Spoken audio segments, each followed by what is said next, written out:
ওয়াসাল্লাম।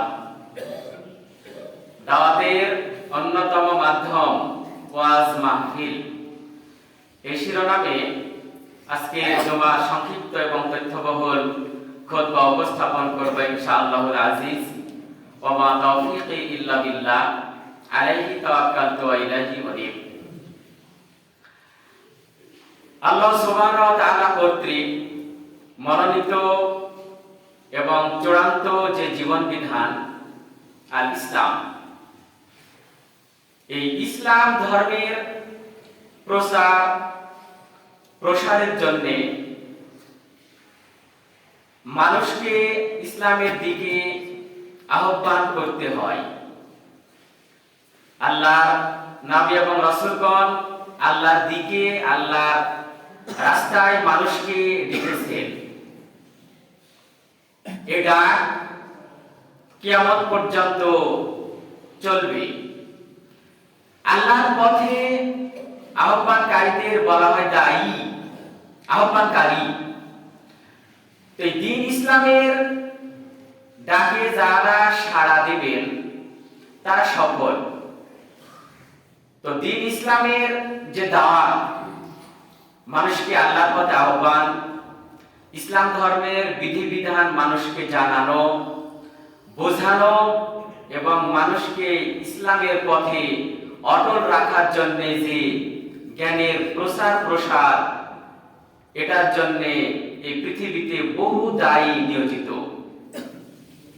আল্লাহ রাসূলের মৃত্যুবরণ করার পর এই পৃথিবীতে যে আলেম ওলামাগণ আল্লাহর দিকে মানুষকে ডেকে থাকেন, আল্লাহ রাস্তায় মানুষকে আহ্বান করেন, দ্বীন ধর্ম বোঝান, এই আলেম ওলামাদের যে ডাকের মাধ্যম, এটাকে বলা হয় দাওয়াত।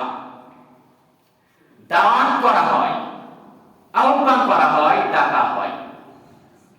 তো এই দাওয়াতের যে মাধ্যম, এই মাধ্যমটা যদি ইসলামী ভাবধারায় হয়, ইসলামী নিয়ম অনুযায়ী হয়, তাহলে যিনারা ডাকবেন তিনারাও সফল হবেন, ওই দায়ীদের ডাকে যারা সাড়া দিবেন তারাও সফল হবেন। কিন্তু এই দাওয়াতের মাধ্যম যদি ইসলামী ভাবধারায় না হয়, ইসলামের নামে কিন্তু ভাবধারাটা হবে অনিসলামী, ডাকা হবে ইসলামের নামে কিন্তু সিস্টেম হবে অনিসলামী, তাহলে এই অনিসলামিক কায়দায় যদি কোনো দায়ী মানুষকে আল্লাহর দিকে ডাকেন, ইসলামের দিকে ডাকবেন কিন্তু সিস্টেম হবে ইসলামের বাইরে, তাহলে এই দায়ীও জাহান্নামী হবেন এবং এই দায়ীর ডাকে যারা সাড়া দেবেন তারাও জাহান্নামী হবেন। প্রমাণ সূরা আলে ইমরান, কোরআনুল কারীমের 3 নম্বর সূরা 85 নম্বর আয়াত। মহান আল্লাহ সুবহানাহু ওয়া তাআলা বলেন, ওয়া মান ইয়াবতাগি গায়রাল ইসলামি দীনা ফালা ইউকবালা মিনহু ওয়া হুয়া ফিল আখিরাতি মিনাল খাসিরিন। সূরা আলে ইমরানের 85 নম্বরে আল্লাহ সুবহানাহু ওয়া তাআলা বললেন, যারা ইসলাম বাদ দিয়ে অন্য পন্থা অবলম্বন করে, ইসলামী নিয়ম নীতি ব্যতিরেকে, ইসলামী সিস্টেম বাদ দিয়ে যারা অন্য নীতি অবলম্বন করে, তাদের কোনো আমল আল্লাহর কাছে গ্রহণযোগ্য হবে না। ওয়ামাইয়াবতাগি, কখনোই গৃহীত হবে না। ওয়ামাইয়াবতাগি, যে ব্যক্তি অবলম্বন করে এমন পথ, গায়রাল ইসলামি দীনা, ইসলাম ধর্মের নিয়ম নীতির বাইরে, ইসলাম ধর্মের সিস্টেম বহির্ভূত কোন পন্থা অবলম্বন করে যদি কোনো মানুষ কোনো কিছু করে, ফালা ইউকবালা মিনহু, কখনো নয় তার আমল গ্রহণযোগ্য হবে না। আল্লাহ সুবহানাহু ওয়া তাআলা তার আমল কবুল করবেন না। ওয়া হুয়া ফিল আখিরাতি মিনাল খাসিরিন, এবং আখিরাতে এই শ্রেণীর ব্যক্তিরা ক্ষতিগ্রস্ত হবে, মানে জাহান্নামী হবে। স্পষ্ট কথা। ইসলাম বাদ দিয়ে, ইসলামের নীতিমালা ব্যতিরেকে মানুষ যে আমলই করুক না কেন, অনিসলামিক কায়দায় যে আমলই করুক না কেন, ফালা ইউকবালা মিনহু, আল্লাহ সুবহানাহু ওয়া তাআলা বলেছেন তার কাছ থেকে সে আমল কখনো কবুল করা হবে না। ওয়া হুয়া ফিল আখিরাতি মিনাল খাসিরিন, আখিরাতে ওরা হবে জাহান্নামী, ক্ষতিগ্রস্ত। তাহলে আমরা সূরা আলে ইমরানের বাংলা অনুবাদ স্পষ্ট বুঝতে পারলাম যে ইসলামের নীতি বাদ দিয়ে অন্য কোন নীতি অবলম্বন করে যেমনই করুক না কেন বান্দা, আল্লাহ সুবহানাহু ওয়া তাআলা তার সে আমল কখনো কবুল করবেন না এবং তার পরিণতি হচ্ছে জাহান্নাম। সূরা আলে ইমরান 85 নম্বর আয়াত। এই আয়াতের মধ্যে আমরা কি দেখতে পেলাম? সিস্টেম হতে হবে ইসলামী। আমি যে কাজ করব সে কাজ হতে হবে ইসলামী সিস্টেমে। তো এখন আমাদের দাওয়াতের যে সিস্টেমটা, এই সিস্টেমটা যদি ইসলামী হয় তাহলে জান্নাত হবে। এই সিস্টেমটা যদি ইসলামের নামে অনিসলামিক হয় তাহলে জাহান্নাম হবে, স্পষ্ট কথা। তাহলে এখন আমরা দেখি, একটু আলোচনা করি, বিচার বিশ্লেষণ করি। দাওয়াতের অন্যতম মাধ্যম ওয়াজ মাহফিল, আমার আজকের জুমার খুতবার আলোচ্য বিষয়। দাওয়াতের অন্যতম মাধ্যম ওয়াজ মাহফিল। তো আমাদের বাংলাদেশের প্রেক্ষাপটে আমরা যে দিন ধর্মের দাওয়াত মানুষকে দিয়ে থাকি, তার অন্যতম একটা মাধ্যম এই যে খুতবা, জুমার খুতবা। বিভিন্ন ধর্মের ওয়াজ মাহফিল, তাফসীর মাহফিল, বিভিন্ন ইসলামী জালসা, এগুলোই হচ্ছে আমাদের বাংলাদেশের প্রেক্ষাপটে দাওয়াতের অন্যতম মাধ্যম। এটা দাওয়াতের চূড়ান্ত মাধ্যম নয়, কারণ ইসলামী যে সিলেবাস, কোরআন হাদিসের যে সিলেবাস, এই সিলেবাস অনেক লম্বা। এই সিলেবাস বছর অন্তর একদিন ওয়াজ মাহফিল করে হবে না। এই সিলেবাস বাৎসরিক তাফসীর মাহফিলের মধ্যে দিয়ে হবে না। এই সিলেবাসটা হচ্ছে প্রতিদিনের সিলেবাস। এটা মসজিদ ভিত্তিক মক্তবে হতে পারে অথবা মাদ্রাসাতে হতে পারে। এটা মক্তব ভিত্তিক হবে অথবা মাদ্রাসা ভিত্তিক হবে, তবে এই সিলেবাসের আলোচনাটা প্রতিদিন হতে হবে। কারণ ইসলামের দাওয়াত এটা বাৎসরিক হয় না, ইসলামের দাওয়াত হতে হবে প্রতিদিন। একজন মানুষকে প্রতিদিন ইসলামী ভাবধারায় কোরআন হাদিসের আলোচনাগুলো যদি না শোনানো হয়, একজন মানুষ যদি প্রতিদিন ইসলামী ভাবধারায় কোরআন হাদিসের আলোচনার সাথে যদি সম্পৃক্ত না থাকেন, বছরান্তর একটা ওয়াজ মাহফিল করে বিশাল আড়ম্বর সৃষ্টি করে লক্ষ লক্ষ মানুষের উপস্থিতিতে, বিরাট বিরাট মুফাসসিরদের উপস্থিতিতে বিশাল মহড়া সৃষ্টি করে, আন্তর্জাতিক খ্যাতি সম্পন্ন মুফাসসিরদের দ্বারা বিরাট মহড়া সৃষ্টি করে তাফসীর মাহফিল করে খুব একটা লাভ হবে না। বাৎসরিক সিলেবাসের মাধ্যমে ইসলাম প্রচার হবে না। কথাটা আপনাদের কাছে নতুন মনে হলেও ভালোভাবে কান খুলে সুন্দরভাবে মনোযোগ দিয়ে কথা বলে শুনবেন।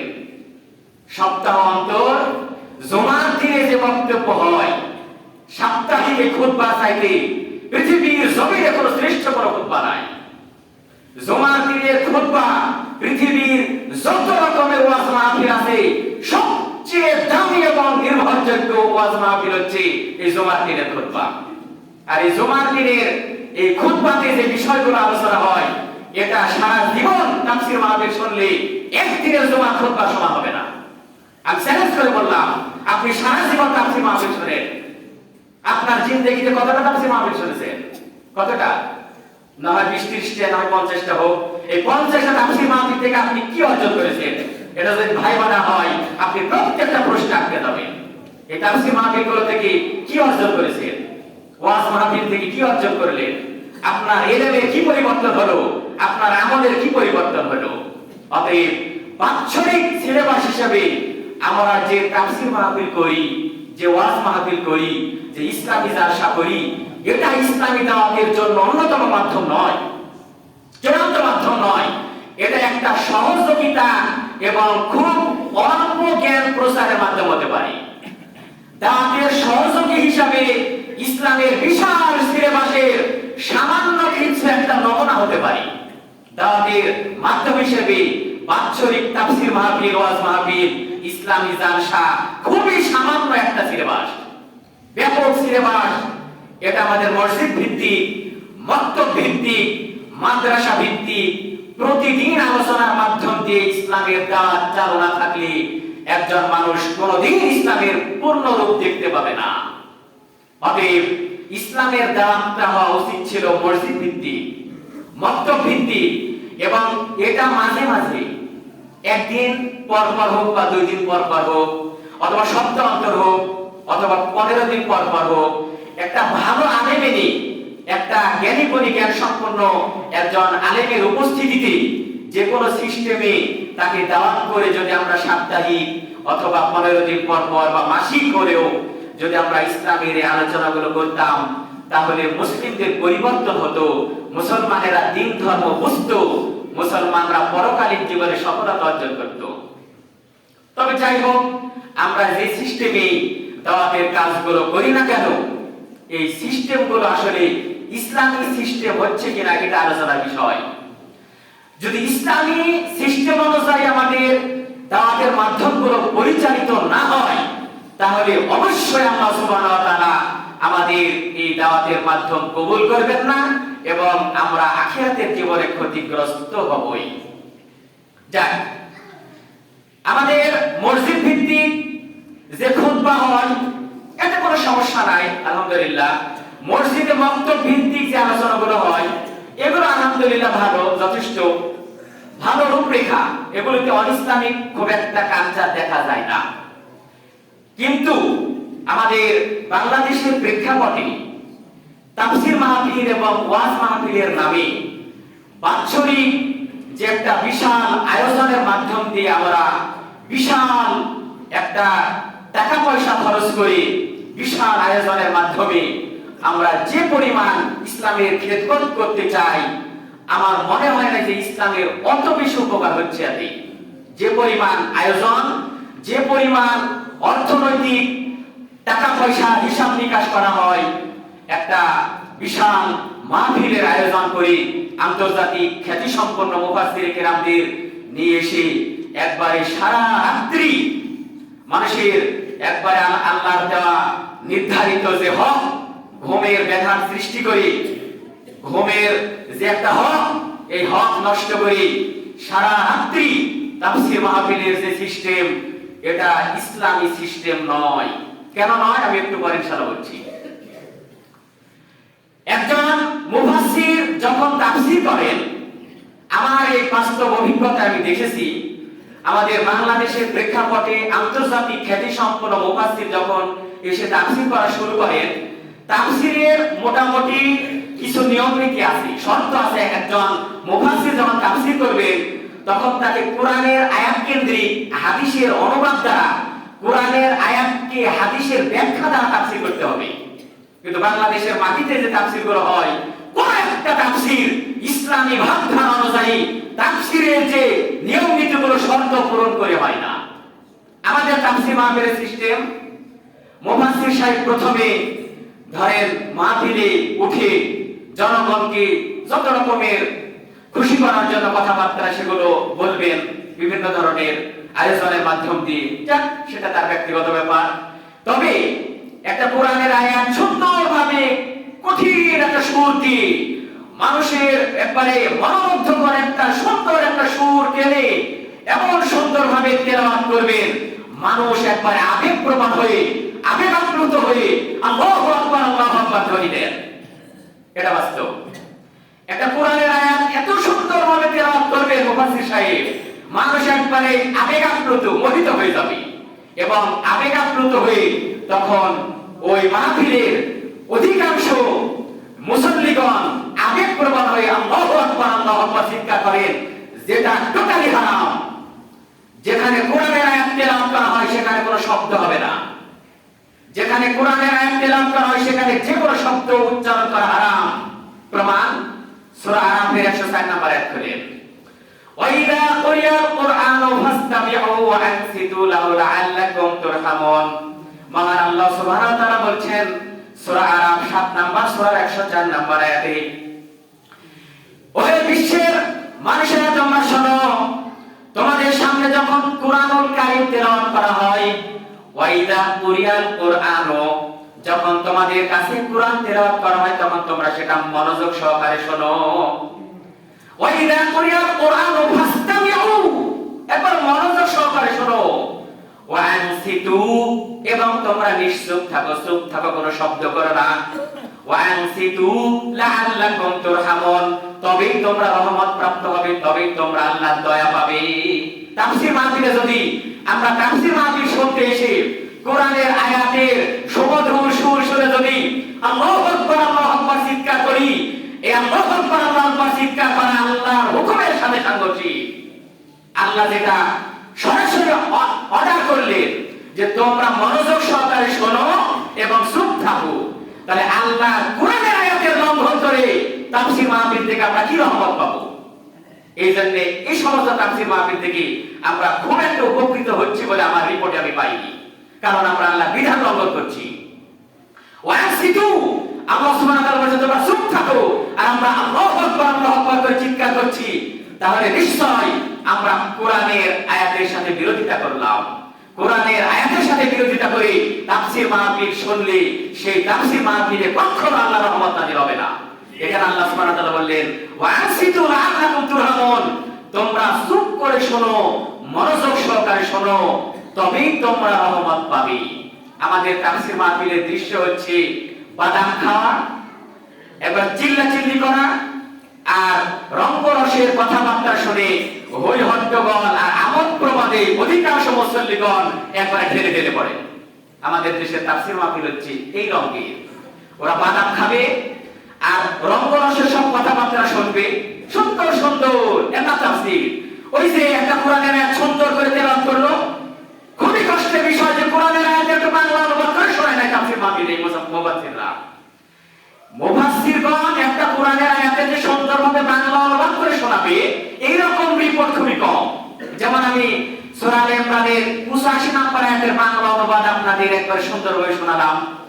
ওমা ইয়াত্তাকি গায়রাল ইসলামি দীনা, যদি কোনো ব্যক্তি ইসলাম ধর্মের মূলনীতি বাদ দিয়ে অন্য কোনো মূলনীতি গ্রহণ করে, ফালা ইউকবালা মিনহু, তার কাছ থেকে কোনো আমল আল্লাহ সুবহানাহু ওয়া তাআলা গ্রহণ করবেন না। ফালা ইউকবালা মিনহু, কখনো আল্লাহ সুবহানাহু ওয়া তাআলা সেই আমল কবুল করবেন না। ওয়া হুয়া ফিল আখিরাতি মিনাল খাসিরিন, তারা অবশ্যই আখিরাতের জীবনে ক্ষতিগ্রস্ত হবে। এরকম ভাবে একটা কোরআনের আয়াত সঠিকভাবে যদি বাংলা অনুবাদ করে শোনাতেন, তাও আমাদের উপকৃত হতো। আর হাদিসের তো কোনো বালাই নেই। এই কোরআনের আয়াতকে কেন্দ্র করে মুফাসসির সাহেব অন্তত 2 ঘন্টা 3 ঘন্টার মধ্যে 20টি হাদিসের অনুবাদ করতে হবে।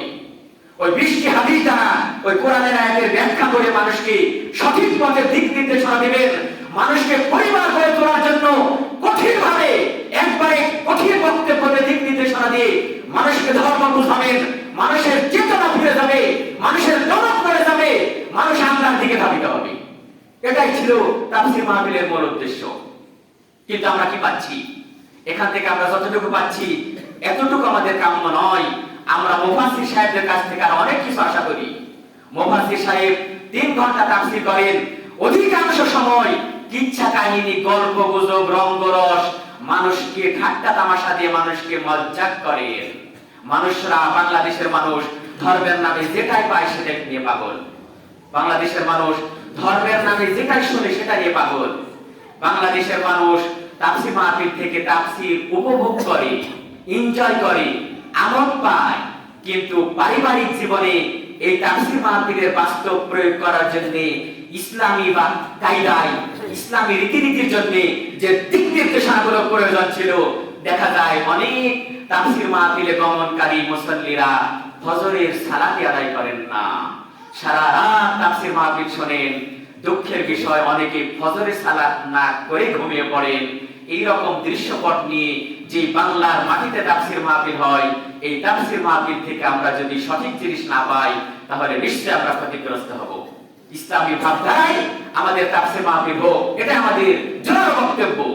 ইসলামী ভাবধারায় ওয়াজ মাহফিল হোক, এটা আমাদের জোরালো বক্তব্য। মুফাসসির সাহেবের জোরালো বক্তব্যে মানুষের গতি ফিরে যাবে, মানুষের দরদ করবে, মানুষকে ইসলামের মৌলিক বিষয়গুলো দিক নির্দেশনা দিবে। 3 ঘন্টা তাফসীর মাহফিল করে মানুষ বাড়িতে গিয়ে কিভাবে সালাম দিয়ে ঢুকতে হয় এটা জানে না। এই তাফসীর মাহফিল বাড়িতে দরজাতে ঢোকার সময় সালাম দিয়ে ঢুকতে হয় এটা জানে না, অথচ সারা জীবন তাফসীর মাহফিল শুনে আসলাম আমরা।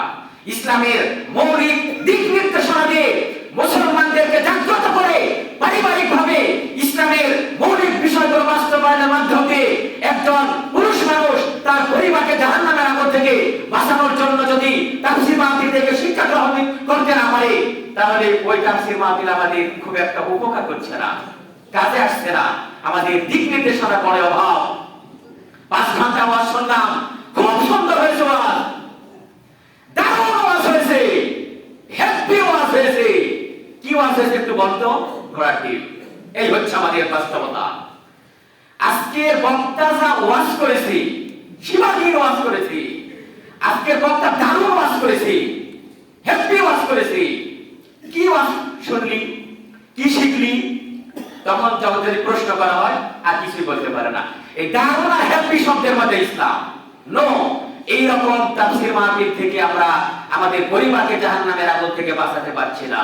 অতএব আমাদের জোরালো বক্তব্য থাকবে, মুফাসসিরদের প্রতি জোরালো আহ্বান, কোরআনের আয়াতকে কেন্দ্র করে হাদিসের উপযুক্ত ব্যাখ্যা দ্বারা জাতিকে কঠিন দিক নির্দেশনা দিয়ে, জাতিকে কঠিন ইসলামের মৌলিক বিষয়গুলি দিয়ে, জাতিকে পারিবারিকভাবে ইসলামের মূল বিষয়গুলো জানিয়ে তাদেরকে পরিবারকে জাহান্নাম থেকে বাঁচানোর জন্য উপযুক্ত দিক নির্দেশনা দিয়ে তাফসীর মাহফিল করেন। নইলে এরকম ভাবে যুগের পর যুগ, বছরের পর বছর, সারা জীবন পার হয়ে যাবে। এই তাফসীর মাহফিল থেকে আমরা চূড়ান্ত ভাবে দিক নির্দেশনা পাচ্ছি না। এই প্রেক্ষাপট চূড়ান্ত ভাবে বদল হওয়া দরকার, এই সিস্টেম পরিবর্তন হওয়া দরকার। সারা রাত্রি তাফসীর মাহফিল করার প্রয়োজন নাই। কেন সারা রাত্রি তাফসীর মাহফিল লাগে? 8 ঘন্টার জোরালো বক্তব্য একজন মুসলমানের টনক নড়ায় দিবি। 1 ঘন্টার জোরালো বক্তব্য একজন মুসলমানের টনক নড়ায় দিবি। সারা রাত্রি তাফসীর মাহফিল করা লাগে? করা লাগে না। কিন্তু রঙ্গরসে চলছে আমাদের তাফসীর মাহফিল গুলো, মজ্জাক করে কিচ্ছা কাহিনী দ্বারা ঘন্টার পর ঘন্টা চলে যায়। কিন্তু আমি আজ পর্যন্ত জানলাম না রুকু কিভাবে করা লাগে সালাতে। আজ পর্যন্ত আমি শিখলাম না সালাতে সিজদা কিভাবে করতে হয়, ওযু কিভাবে করতে হয়। ইসলামের মূল নীতিগুলো আজ পর্যন্ত বুঝতে পারলাম না। অতএব আমাদের সমস্যা আছে, বিষয়বস্তুগুলোর মধ্যে জটিল সমস্যা আছে, এগুলো আমাদের পরিবর্তন হওয়া দরকার। আল্লাহ সুবহানাহু ওয়া তাআলা আমাদের সকলকে ইসলাম ধর্মের সঠিক নীতিমালাগুলো সঠিকভাবে বুঝে সঠিকভাবে আমল করে পরকালীন জীবনে জাহান্নাম থেকে বাঁচার মতো উপযুক্ত পরিবেশ এবং পন্থা ইয়া রাব্বাল আমিন তুমি আমাদের দেশের সকল মুসলিমকে দান করো, সকল আমিন। ওয়াজ মাহফিল গেল, এখন আসি আমরা ইসলামী জালসায়। ইসলামী জালসার মোটামুটি যে ভাবধারা আমাদের দেশে, এখানেও ইসলাম প্রচারের এটা একটা মাধ্যম। ইসলাম প্রচারের এটা একটা মাধ্যম হলেও আমাদের ইসলামী জালসাগুলিতে মসজিদ এবং মাদ্রাসার উন্নয়নের জন্য একটা আদায়ের মোটামুটি ব্যবস্থা থাকে, যেটা ইসলাম কেন্দ্রিক। একটা মসজিদের উন্নয়ন করতে হবে, একটা মাদ্রাসার উন্নয়ন করতে হবে, এখান থেকে দিন শিক্ষা হবে, দিনের প্রচার প্রসার হবে, এগুলো সবই ঠিক আছে, ইসলাম কেন্দ্রিক।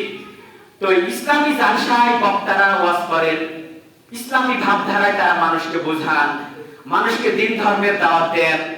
মানুষ সেখান থেকে দিন ধর্ম শিখবে, বুঝবে, জানবে, আমল করবে, নিজের পরিবার নিজে বাঁচবে জাহান্নামের আগুন থেকে, পরিবারকে বাঁচাবে জাহান্নামের আগুন থেকে। এটাই ছিল আমাদের ইসলামী জালসার মূল লক্ষ্য এবং উদ্দেশ্য। টার্গেট জাহান্নাম থেকে বাঁচা। এখন এই ইসলামী জালসার নামে আমাদের বাংলাদেশের প্রেক্ষাপটে যে চিত্রগুলো আমরা দেখতে পাচ্ছি, এখানে ইসলামের 12টা বেজে যাচ্ছে।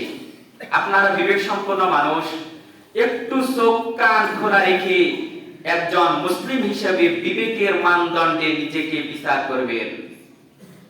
ইসলামী জালসার নামে, ইসলামের খেদমত করার নামে, মসজিদ মাদ্রাসার উন্নয়নের নামে যে ইসলামী জালসাটা হওয়ার কথা ছিল, সেখানে একটা ইসলামী বক্তব্যের জন্য একটা প্যান্ডেল থাকবে, সামিয়ানা থাকবে, মানুষ আসবে, বক্তাদের ওয়াজ শুনবে, সেখানে হয়তোবা দানের একটা মাধ্যম থাকবে, মানুষ আল্লাহকে খুশি করার জন্য সেখানে দান সদকা করবে, মানুষ কিছু শিখবে, দান সদকা করে আল্লাহর সন্তুষ্টি অর্জন করে তার জান্নাতে যাবে।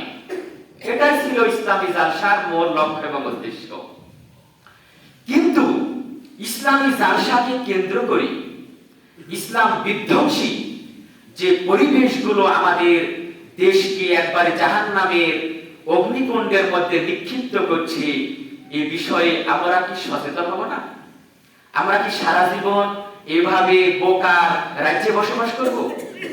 ইসলামের নামে, ইসলামী জালসার নামে, ইসলামী জালসাকে কেন্দ্র করে, কসমেটিক্স এবং খেলনার দোকানকে কেন্দ্র করে যে রকম পরিবেশগতভাবে, পারিবারিকভাবে রাস্তাঘাটে ইসলামী জালসার অন্তরালে নারী পুরুষের অবাধ মেলামেশার মাধ্যমে জেনার রাস্তাকে প্রসার করার অধিকার কে আপনাকে দিল?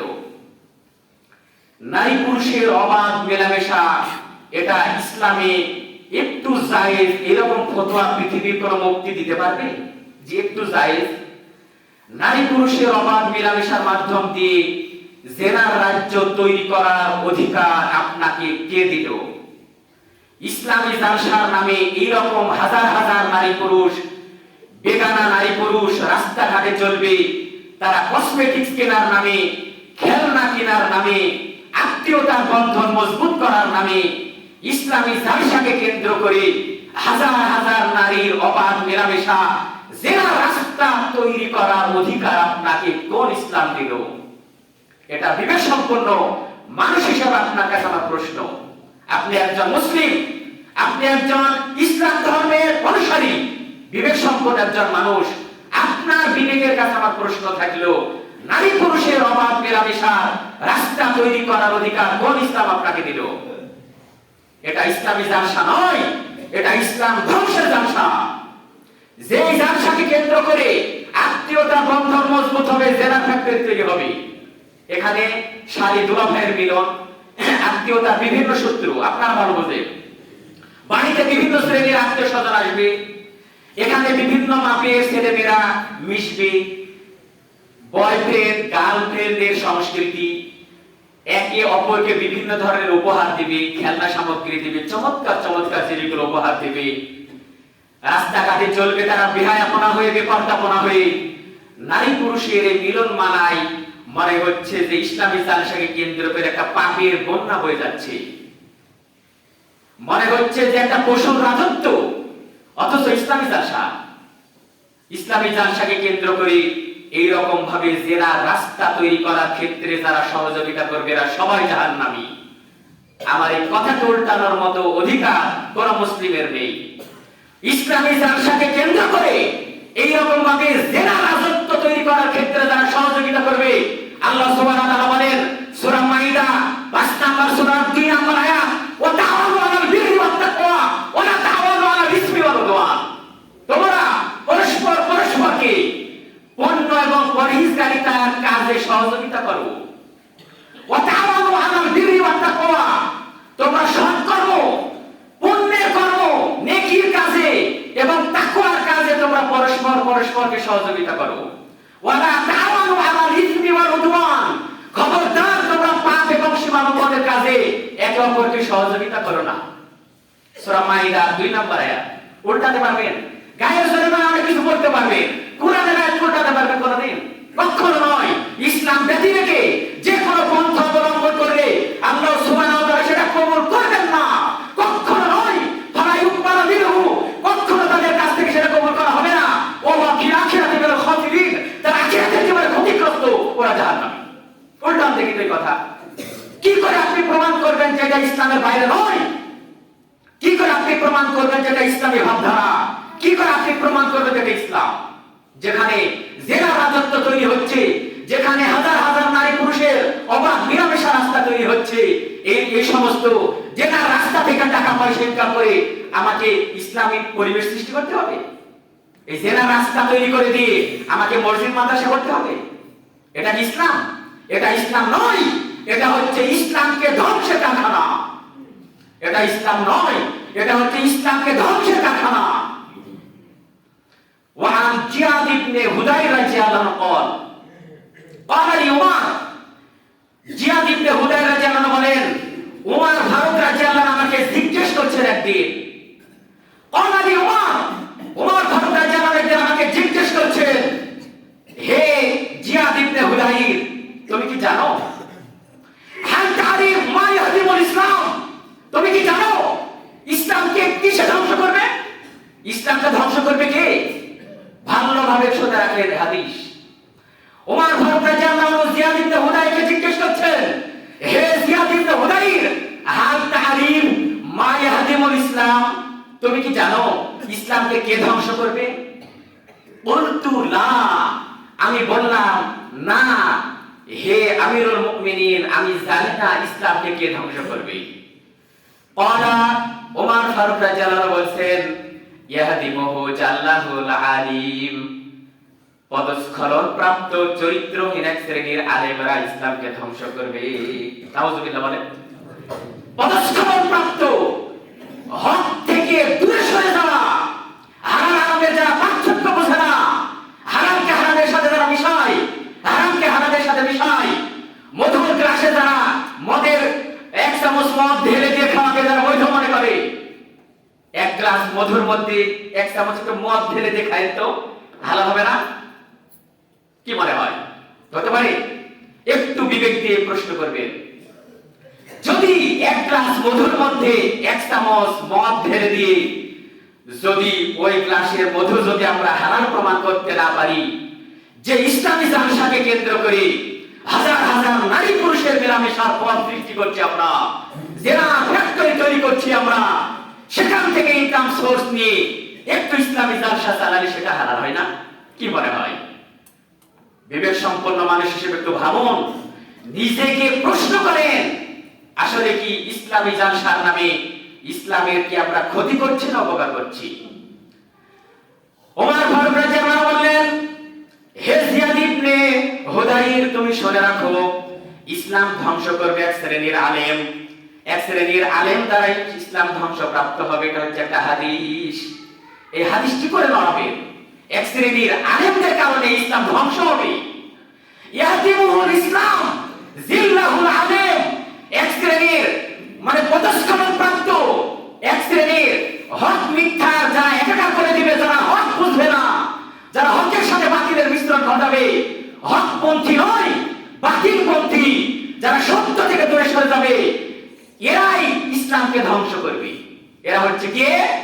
এরা হচ্ছে এক শ্রেণীর বড় আলেম। এটা হাদিস, কিন্তু আমার ব্যক্তিগত কথা নয়।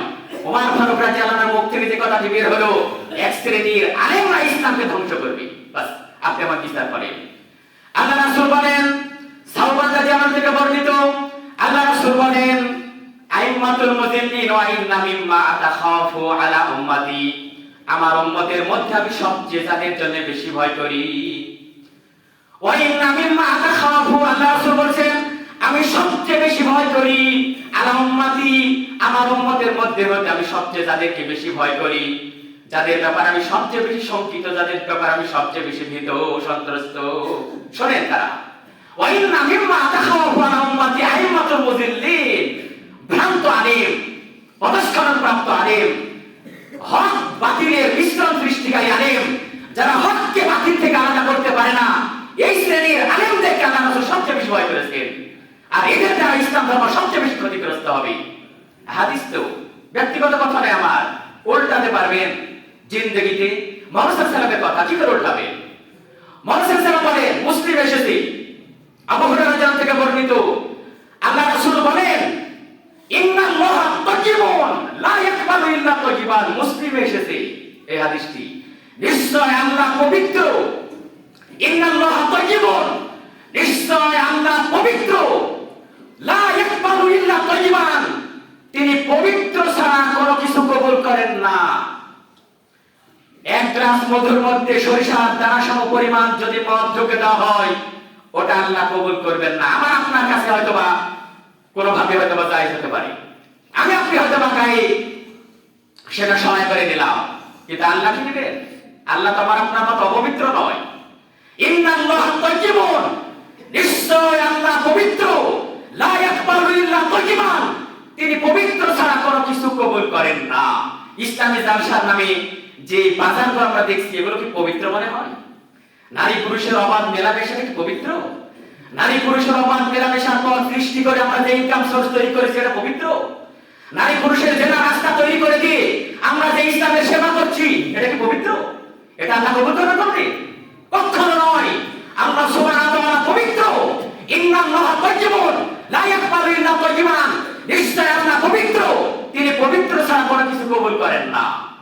হুরায়রা থেকে বর্ণিত একটা হাদিস বুখারীতে এসেছে, আল্লাহ রাসূল বলেন, ইয়াতি আলান নাসি জামানুন, এমন একটা যুগ আসবে, তোমরা শোনো, এমন একটা পরিবেশ আসবে, ইয়াতি আলান নাসি জামানুন লা ইউবালিল মারউ মা কাযা মিনহু আমিনাল হালাল আমিনাল হারাম। আমার উম্মতেরা ইনকাম করবে, টাকা পয়সা ইনকাম করবে, ওরা চিন্তা ভাবনা করে দেখবে না যেটা হালাল না হারাম, ওরা চিন্তা ভাবনা করে দেখবে না যেটা হালাল